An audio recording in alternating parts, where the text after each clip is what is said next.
Artificial neural network जो है ना, it is a supervised learning algorithm and so that means कि we should already know that what is the outcome of the training. ठीक है.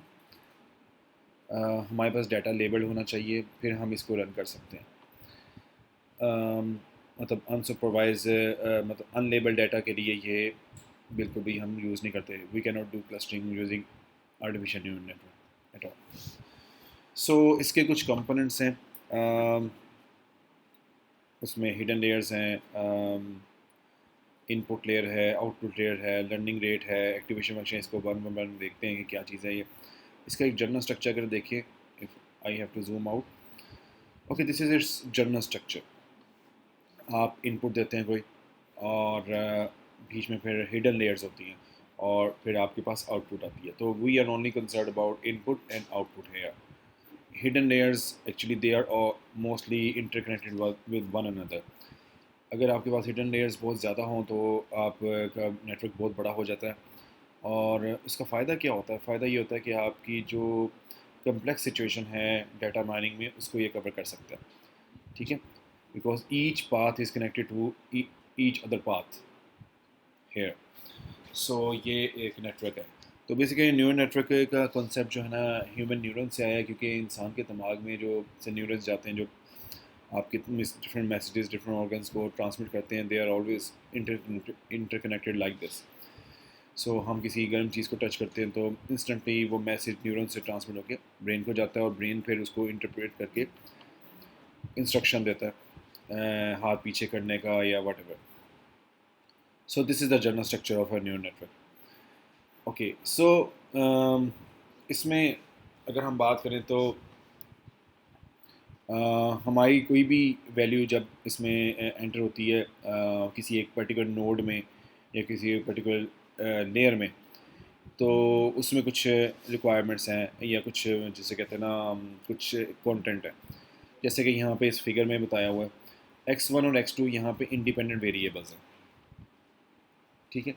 क्योंकि independent variables हमारे हमेशा इनपुट के तौर पे जाते हैं सुपरवाइज लर्निंग में, और हम एक्सेस क्या कर रहे होते हैं या प्रिडिक्ट किसे कर रहे होते हैं, डिपेंडेंट वेरिएबल जो डिपेंडेंट है. बी यहाँ पे बायस टर्म है. ठीक है. जिस it is similar to the what we calculated in linear और लॉजिस्टिक रिग्रेशन. तो बी यहाँ पे बायस है. और W1 और W2 are the weights associated with each of the independent variables. तो इसका मतलब ये है कि हम हर इंडिपेंडेंट वेरिएबल्स को या हर इनपुट को इक्वल वैल्यू नहीं देते. ठीक है. ये weights during the running of the algorithm ये एडजस्ट भी होते हैं. वो कैसे होते हैं वो अभी हम देखेंगे आगे. So this is the general structure of how it works. So जिसको फार्मूला के तौर पे शो किया गया है. अच्छा, यहाँ पे एक इंटरेस्टिंग बात लिखी है कि अगर एक हिडन लेयर तो उसमें it is almost linear function. ठीक है. कि इनपुट आ रही है, उसके मुताबिक आपकी आउटपुट आ रही है, और यू विल ऑलवेज नो कि what is the output without knowing the depth of hidden layer, क्योंकि एक सिंगल ही लेयर है बीच में. लेकिन जितनी ज़्यादा लेयर्स बीच में आती जाएंगी उतनी कम्प्लेक्सिटी बढ़ती जाएगी, और आपका अगर वो रिलेशनशिप है वो नॉन लीनियर होता जाएगा. इट मे बी सिग्मॉइड और मे बी पैराबोलिक और some other curve as well. So यही कॉन्सेप्ट जो है ना डीप लर्निंग में जो है ना यूज़ किया जाता है, where we have a large number of hidden layers. फ़ायदा क्या होता है कि हम जो डाटा के अंदर कम्प्लेक्सिटी है उसको माइन कर सकें. तो ये इसमें कहानी है. इसमें दो स्टेप्स होते हैं, फॉरवर्ड प्रोपेगेशन और backward propagation. Forward propagation input से डाटा के इनपुट से शुरू होती है और it moves towards the output. और बैकवर्ड प्रोपेगेशन जो होती है आउटपुट से हम रीअसेस करते हैं सिचुएशन को और दोबारा पीछे जाते हैं वेट एडजस्ट करते हुए. वो क्या है, अभी आगे वर्किंग डिटेल आ रही है. ये एक एग्जांपल दी हुई है एक्स और फंक्शन, ये एक्सक्लूसिव और फंक्शन जो होता है. ठीक है. डिस्क्रीट मैथमेटिक्स में ये बड़ा कॉमन फंक्शन है. इसमें अगर इनपुट मिसाल के तौर पे अगर इनपुट फॉल्स हैं दोनों, तो आपकी आउटपुट फॉल्स होगी. एक भी ट्रू है तो ट्रू होगी, लेकिन अगर दोनों ट्रू हैं तो फिर भी फॉल्स होगी, दोनों ट्रू के केस में ट्रू नहीं होंगी। तो ये एक्सक्लूसिव और इसे कहते हैं, मतलब ये और ऑपरेशन है बेसिकली, लेकिन एक्सक्लूसिव और है, मतलब इसमें लास्ट कंडीशन है उसकी केस में इसे ट्रू होना चाहिए, लेकिन ये ट्रू नहीं होता, ये फॉल्स होता है। सो इसकी एग्जांपल्स हैं बहुत सारी, आप मैथमेटिक्स में देख सकते हैं। सो ये एक general structure, okay, so why this is false. So let's say कि मैं कहता हूँ कि if it rains today then I will go to Lahore or I will go to Faisalabad. ठीक है, अब अगर मैं दोनों जगह पे नहीं जाता तो ये फॉल्स हो गया। ठीक है, एक भी जगह पे जाता हूँ तो ये ट्रू हो जाएगा, लेकिन मैं एट अ टाइम दोनों जगह पे नहीं हो सकता। रियल वर्ल्ड में ऐसी सिचुएशन होती हैं जहाँ पे जो आपको उनमें से कोई एक सिनेरियो हो सकता है और स्टेटमेंट में, और स्टेटमेंट में नो, क्योंकि और स्टेटमेंट में आप ये एज्यूम करते हैं, मैंने कहा है कि I will go to Lahore और I will go to Faisalabad, या tomorrow I will go to Lahore और I will go to Faisalabad. अगर तो मैं दोनों जगह पर नहीं जाता तो ये फॉल्स है, एक जगह भी जाता हूँ तो ये ट्रू हो जाएगा। ठीक है, लेकिन दोनों जगह नहीं हो सकता, लाहौर फैसलाबाद में दोनों जगह पर नहीं एट अ टाइम जा सकता। तो ये उन कंडीशंस के लिए सिर्फ है, इसे एक्सक्लूसिव और कहते हैं। ठीक है, ये हर जगह पे नहीं होता, लेकिन किसी पर्टिकुलर सिनेरियो में इसको यूज़ किया जाता है सिर्फ। एनीवेज इसकी इसलिए दोनों जब ट्रू कंडीशंस होती हैं तो आउटपुट इज़ ऑलवेज फॉल्स, लेकिन वो कंडीशन डिपेंडेंट है, जस्ट रिमेंबर दैट। तो इसे एक्सक्लूसिव और कहते हैं। एक्सक्लूसिव और जब भी आपके सामने आए तो इसका मतलब है सिर्फ ये जो दो कंडीशंस हैं जिसमें ज़ीरो मतलब ट्रू फॉल्स और फॉल्स ट्रू, ये सिर्फ इनकी आउटपुट सिर्फ ट्रू आएगी, बाकी सबकी बाकी दोनों की फॉल्स आएगी। ओके, सो इसको अगर हम इसमें से अगर हम लास्ट वन उठा लें जिसमें दोनों आपके ट्रू जा रहे हैं, आउटपुट हम कह रहे हैं क्या क्या होगा, इट शुड बी फॉल्स। ये एक्सक्लूसिव और की कंडीशन, लास्ट वन ये वाला। ठीक है, so if both of our input are true then our output should be false. Okay, so this is our condition here and we want to achieve this. So हम इसको क्या करेंगे, हम इससे फॉरवर्ड प्रोपगेशन में हमने इसको इनिशलाइज किया, जब मतलब एज अ इनपुट दिया 1 और 1, हम इनिशियली इसको इसको इसको हमने गुजारना है इनपुट लेयर। अब इनपुट लेयर में यहाँ पे 3 आपके पास नोड्स हैं, 3 न्यूरॉन्स हैं आपके पास। हर इनपुट से जो हर इनपुट है वो हर न्यूरॉन में एज ए इनपुट जा रही है। ये इनपुट 1 है वो भी तीनों में जा रही है और इनपुट 2 भी तीनों में जा रही है। ठीक है, ओके, लेकिन हम इसको रैंडमली एट फर्स्ट रैंडमली इनको कोई वेट असाइन कर देंगे। ओके, ये हमने वेट्स असाइन कर दिए सारे पाथ्स को। इसकी एक फंक्शन है, इसका एक रोल है इसमें। अच्छा, अब जब ये रैंडमली, ये फर्स्ट टाइम जब आप करेंगे तो रैंडमली करेंगे। ओके, रैंडमली आपने कर दिए कोई भी अपनी मर्ज़ी के मुताबिक। अब जब आपने कर दिया तो अब इस न्यूरॉन, मसलन ये ऊपर वाला जो न्यूरॉन है, इसको इसमें कितने कौन कौन से न्यूरॉन्स की इनपुट आ रही है। एक ये आ रही है 1 इंटू 0.8 प्लस 1 इंटू 0.2। इसको हमारे पास ये कैलकुलेशन आ जाएगी। ठीक है, पहले वाले की 1 आएगी वैल्यू, दूसरे वाले की 1.3 और तीसरे वाले की 0.8।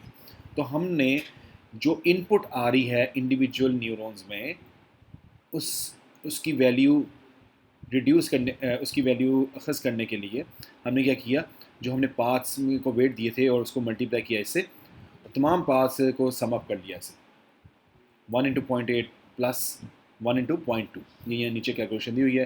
तो पहले वाले की 1 आएगी, दूसरे वाले की 1.3 और तीसरे वाले की 1.8 आएगी। ठीक है, यहाँ तक समझ आ गई। It will be like this. Similarly हमने आगे जो भी रैंडमली चुके वेट्स असाइन किए थे और इनको अब यहाँ पे जब आप आ गए हैं अब, तो यहाँ पे हम इनको डायरेक्टली मल्टीप्लाई नहीं करेंगे टू जनरेट द आउटपुट। क्योंकि यहाँ पे सिर्फ एक, अगर तो आगे कोई हिडन लेयर है तो वो हम वैसे ही जारी रखेंगे, लेकिन अगर हिडन लेयर नहीं है, अब हमें ट्रांसफॉर्म करना है इनटू आउटपुट। उसके लिए हम एक्टिवेशन फंक्शन को अप्लाई करते हैं। तो एक्टिवेशन फंक्शन जो ना हिडन लेयर्स के स्टेज पे करते हैं, और बहुत सारे एक्टिवेशन फंक्शन आप मतलब अप्लाई कर सकते हैं। सिग्मॉइड है, 10H है, रेक्टिफाइड लीनियर यूनिट है, एंड सो ऑन। ठीक है, ये सारे एक्टिवेशन फंक्शन हैं। सो यहाँ पे एग्जाम्पल के तौर पे सिग्मॉइड को यूज़ करके बताया गया। तो सिग्मॉइड और जो आपकी वैल्यू है, सिग्मॉइड ऑफ 1, सिग्मॉइड ऑफ 1.3 और सिग्मॉइड ऑफ 0.8, इनकी वैल्यू क्या आई, आउटकम क्या आई, 0.731, 0.785 और 0.68। ये तीनों इन न्यूरॉन्स की वैल्यूज़ आ गई एक्टिवेशन फंक्शन की वजह से। तो इसका मतलब एक्टिवेशन फंक्शन जैसा आप डिज़ाइन करेंगे उसके मुताबिक आपकी हिडन लेयर मॉडिफाई होगी। तो ये कि अच्छा, ये जब वैल्यू आ गई तो अब इसको हम वेट से मल्टीप्लाई करके तीन और उस न्यूरॉन में जहाँ पे आउटकम जा रही है उसमें प्लस कर देंगे, just like this. 0.73 into 0.3, 0.79 into 0.5 plus 0.69 into 0.9। इन तीनों को वेट से मल्टीप्लाई करके सम कर देंगे और आपकी वैल्यू क्या आ गई, 1.235। ये आपकी आउटकम आ गई। अब इस आउटकम का गौर से देखें तो this is not our desired outcome. हमें एक्चुअल आउटकम थी 0, हमारी क्या आई 1.235, which is way ahead of 0। इसका मतलब है कि हमने हमें जो ना इस एरर को रिड्यूस करना है। तो ये था फॉरवर्ड प्रोपेगेशन का स्टेप, कि हम इनपुट से हिडन लेयर से आउटपुट की तरफ आए। अब हम करेंगे बैकवर्ड प्रोपेगेशन। बैकवर्ड प्रोपेगेशन का स्टेप इसलिए किया जाता है टू एडजस्ट द वेट्स, क्योंकि इसमें सारी कहानी वेट्स एडजस्ट करने की। अब हम आउटपुट से पीछे को जाएंगे वेट एडजस्ट करते हुए। अच्छा, अब आते हैं बैकवर्ड प्रोपेगेशन की तरफ। ये 1. ये वही वाला जो है जो मैंने अभी बताया आपको। ओके, सो अगर मैं इफ़ आई मूव ऑन, ये एक्सेल में इसको सॉल्व करके दिखाया हुआ, you can just go through the theory. Okay, so backward propagation. Backward propagation में बेसिकली हम क्या करते हैं कि वेट्स को एडजस्ट करते हैं इन सच अ वे कि आपके जो एरर है कम से कम हो जाए। एरर क्या है, एक्चुअल और प्रेडिक्टेड के दरमियान डिफरेंस। एक्चुअल हमारा 0 और प्रेडिक्टेड हमारा 1.235 है, तो इसका मतलब डिफरेंस। अच्छा, अब सवाल ये पैदा होता है कि हर वेट को किस तरह एडजस्ट करें। अगर तो वेट बढ़ाने से आपका एरर कम हो रहा है तो आप बढ़ाएंगे, अगर वेट कम करने से एरर कम हो रहा है तो आप वेट कम करें। ठीक है, एक तो डायरेक्शन ऑफ चेंज है कि आपने वेट को बढ़ाना है या कम करना है। और ये कैसे आप फिक्स करेंगे, बाय लुकिंग एट कि आपकी एरर कम हो रहा है या ज़्यादा हो रहा है। ठीक है, यहाँ पे एग्जाम्पलीफाई इसने किया हुआ है। मसलन 0.3 था, यहाँ पे वेट उसने 0.29 किया, और उससे वो कहता है 1.52 से 1.50 आ गया है एरर। ठीक है, इसने बताया इसलिए 0.21, इसने सारे फिर वेट जो है ना इसको एडजस्ट कर दिया है नीचे, और उससे आपका एरर पहले जो है ना वो बताता है कि यस, ये एक टेबल दिया हुआ, पहले 0.8 था 0.79 कर दिया, एंड सो ऑन। सारे वेट्स जो है एडजस्ट किए गए, तो एरर में कितना कितना डिक्रीज़ आया। हो सकता है इस वैल्यू 0.81 से इन सम सिचुएशन वेट को बढ़ाने से आपका एरर कम हो रहा, तो आपने फिर वेट बढ़ाना है। एक तो है कि डायरेक्शन ऑफ चेंज क्या होगी वेट की, दूसरा मैग्नीट्यूड ऑफ द चेंज क्या, कितना बढ़ाना है। मतलब इसमें बहुत माइनर चेंज किया, 0.8 की बजाय 0.795 किया। आप डायरेक्ट 0.79 भी कर सकते हो, तो 0.78 भी कर सकते हैं। तो मैग्नीट्यूड कितना रखना है कि आपकी चेंज का, कि आपकी जो ना एडजस्ट होके वो कम हो जाए। यहाँ पे जैसा आखिरी स्टेटमेंट में लिखा कि अगर आप ये वेट्स यूज़ करते हैं तो 1.52 से 1.05 तक एरर आ जाएगा। ये हो गया बैकवर्ड प्रोपेगेशन। बैकवर्ड प्रोपेगेशन होगा तो दोबारा आप फॉरवर्ड प्रोपेगेशन करेंगे। इस सब फॉरवर्ड प्रोपेगेशन दोबारा वही, ठीक है। और क्योंकि हमने वेट्स एडजस्ट किए, इनपुट तो आपकी वही रहेगी। फॉरवर्ड प्रोपेगेशन में आपके न्यू वेट्स ये हैं, पहले हमने रैंडमली जनरेट किए थे, अब ये हैं। तब जब ये जनरेट करेंगे तो आपकी हिडन लेयर पहले मॉडिफाई होगी, उसमें एक्टिवेशन फंक्शन अप्लाई होगा, फिर हिडन लेयर दोबारा जब अपने वेट्स के साथ मल्टीप्लाई होकर दोबारा आउटकम निकालेगी तो वो 1.05 निकलता है। ठीक है, इससे फॉरवर्ड फिर दोबारा बैकवर्ड प्रोपिगेशन करेंगे वेट एडजस्ट करते हुए, और फिर दोबारा इससे फॉरवर्ड की तरफ क्यों हमने जाना है दोबारा? आउटपुट लेने के लिए कि हमारा जो एरर कितना डिक्रीज़ हुआ है। वेट को एडजस्ट करते जाएंगे और देखेंगे कि एरर डिक्रीज़ हो रहा है या इंक्रीज़ हो रहा है।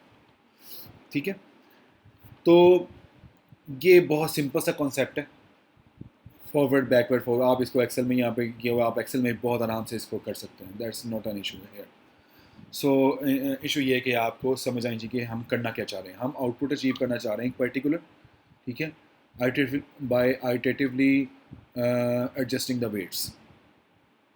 इनिशियली आपने कोई भी रैंडमली वेट्स जनरेट किए हैं, उसके बाद हम बैकवर्ड प्रोपिगेशन का कॉन्सेप्ट जो है वो इसलिए है इस्तेमाल करें कि जो एडजस्ट द वेट्स होंगे। सो जिस तरह यहाँ पे लिखा हुआ, decide the direction in which weights need to be updated and decide the magnitude by which weights need to be updated. तो आपने डायरेक्शन और मैग्नीट्यूड दोनों डिफाइन करने हैं। बाकी it's just a theory, you can just go through, इसमें already सब चीज़ें लिखी हुई हैं, जैसे कि when a weight is changed, the overall error either decreases or increases. Depending upon either error increase or decrease, the direction in which a weight is updated is decided. ठीक है, उस पर डिपेंड करता है कि आपका वेट इंक्रीज़ हो रहा है या डिक्रीज़ हो रहा है। तो आपने जो एरर जो है वो एरर इंक्रीज़ हो रहा है या डिक्रीज़ हो रहा है, तो आपने एरर इंक्रीज़ नहीं करना, डिक्रीज़ करना है। तो अगर वैल्यू वेट बढ़ाने से डिक्रीज़ हो रहा है तो आप वेट बढ़ा दें। ठीक है, तो और इसमें बहुत इंपॉर्टेंट जो एक रोल है वो आपके एक्टिवेशन फंक्शन का भी है। आप अगर सिग्मॉइड फंक्शन यूज़ कर रहे हैं तो उसमें हिडन लेयर में आपकी कोई और वैल्यू आएगी, 10H या कोई और कर रहे हैं तो आपकी एक्टिवेशन वो हिडन लेयर्स में वैल्यूज़ और आएंगी। उसके मुताबिक भी आपका, लेकिन वो आप एडजस्ट नहीं करेंगे, वो वन टाइम ही आप रखेंगे, एक्सेक्ट करेंगे, उसके मुताबिक आपका न्यूरल नेटवर्क जो है ना परफॉर्म करेगा। तो बेसिक कॉन्सेप्ट यहाँ पे जो है कि फॉरवर्ड प्रोपिगेशन क्या है और बैकवर्ड प्रोपिगेशन क्या है। ठीक है,